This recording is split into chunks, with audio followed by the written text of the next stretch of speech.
Hey everybody, it's Vera Sweeney from Permission to Hustle, and I just wanted to do a really quick podcast today about the state of social media as a whole and how it truly impacts what we put out, how we put out our content, and how people around us respond to it. I'm going to give you a very personal experience that happened to me yesterday, and it really got me thinking.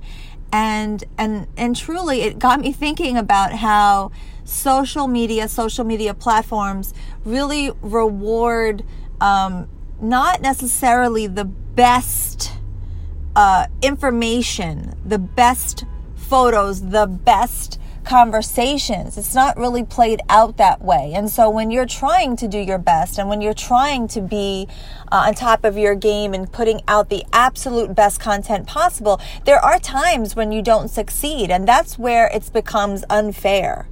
That's when you start sitting back and going, I don't understand this. I don't understand. I'm doing everything I can do. I'm following the rules that I think I know, and it's still not working to my advantage. I don't understand why the cards are not in my favor. And, yesterday something happened to me, and it gave me an understanding of how this game truly doesn't really make sense yet. And there's just nothing we can do at this point to follow any particular rule book. There is no rule book. So here's what happened. Here's my rundown for you.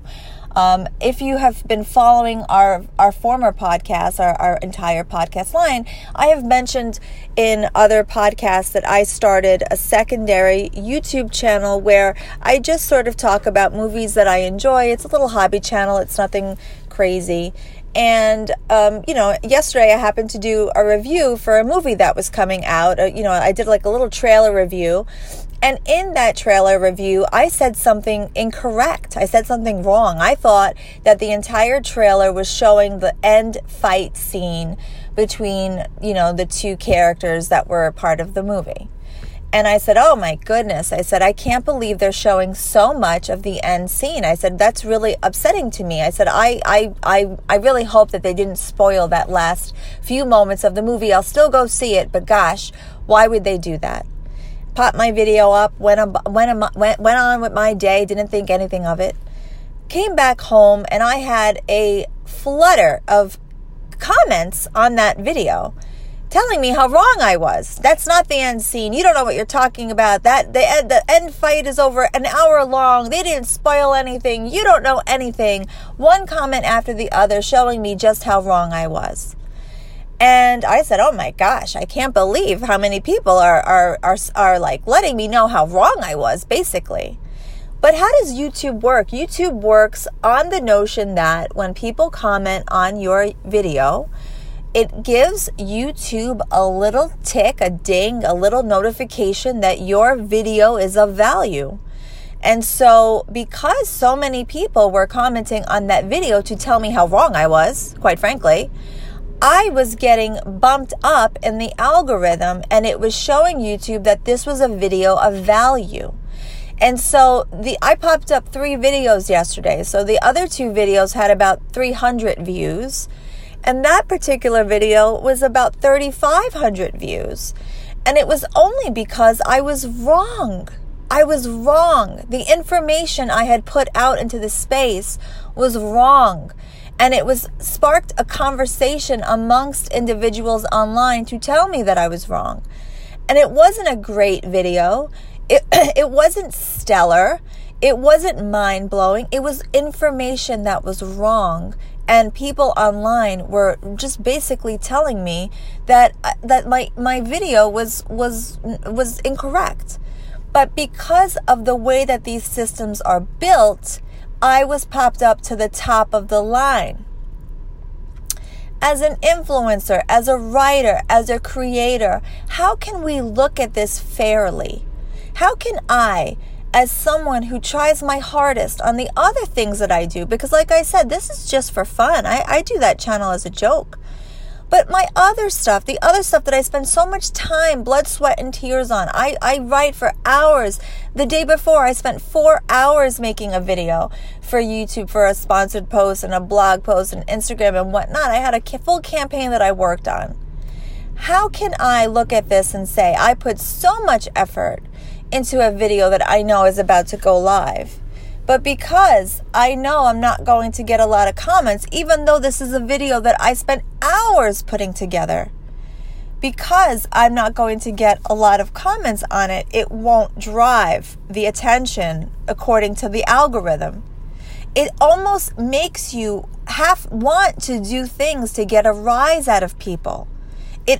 Social media almost drives you to the point that you have to do things to gain people's attention. Long gone are the days where you could just write a great article about something. It has to have such a hook, such an angle, such a twist to get people to come over to you, because now there's 50 million people on YouTube. I believe I read that yesterday. There's 50 million creators at this point, and they're all vying for attention. Mind you, there's 1 billion views, but there's 50 million creators all jumping up and down looking for attention.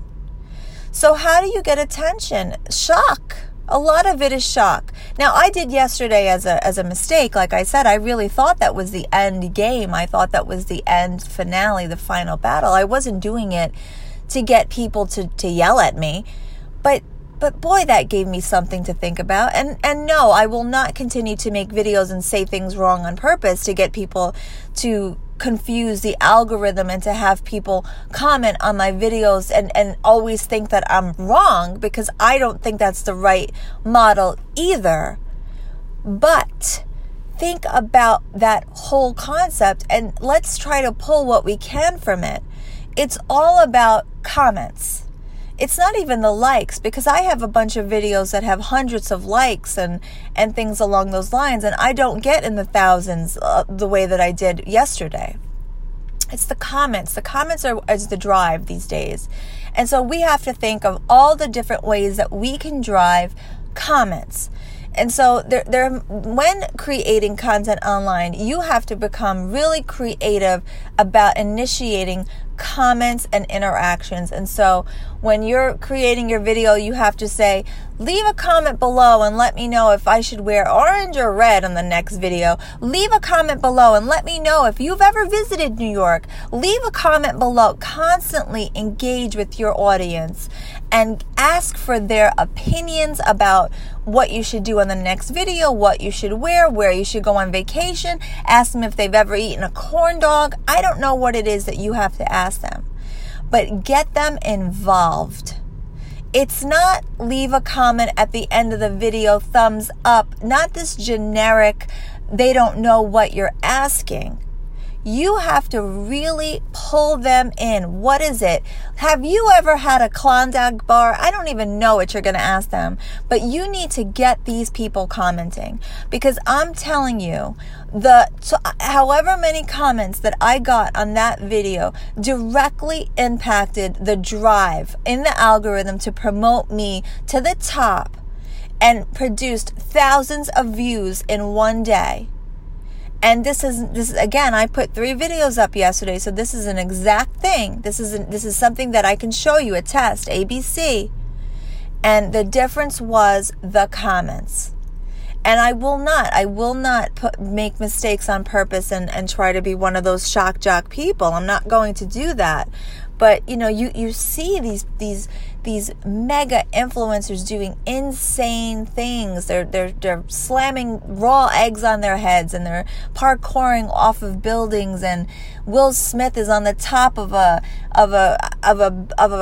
bridge, and he's dancing on the top of a bridge. I mean, we are doing insane things these days, guys, because we want people to go, wow, I can't believe that. I can't believe you did that. That's amazing. Or you're so stupid, or you're just so dumb. How could you do that? And whatever it is, people don't even care anymore as long as you're commenting.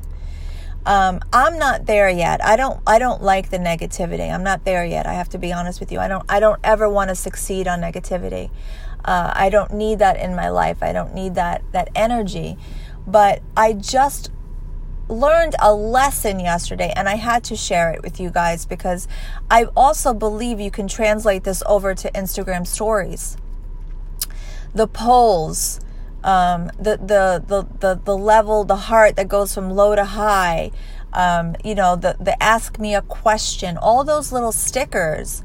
Instagram is definitely tracking the engagement level in your stories, and the more people that engage with you, the more that you'll be able to have your stories shown on those first 6 circles.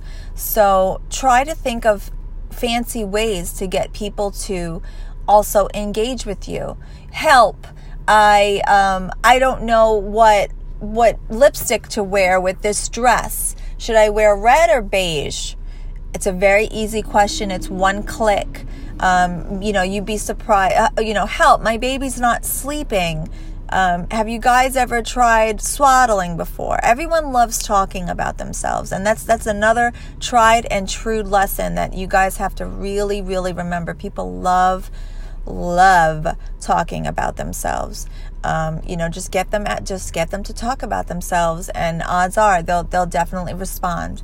So that's my little my thought of the day, and I really slept on it. That it wasn't a good feeling. I just also want to reiterate that it really wasn't a good feeling yesterday. I was really getting yelled at, but YouTube isn't the kindest of communities. Although I will say, I 95% of what I get on that channel has been positive, but when it's wrong, it's really wrong. I get called all types of names. So you have to have thick skin nowadays, and which is also sad, but I guess that is the state of the world. So that's it for now. Permission to Hustle on Instagram, Audrey and Vera on Twitter.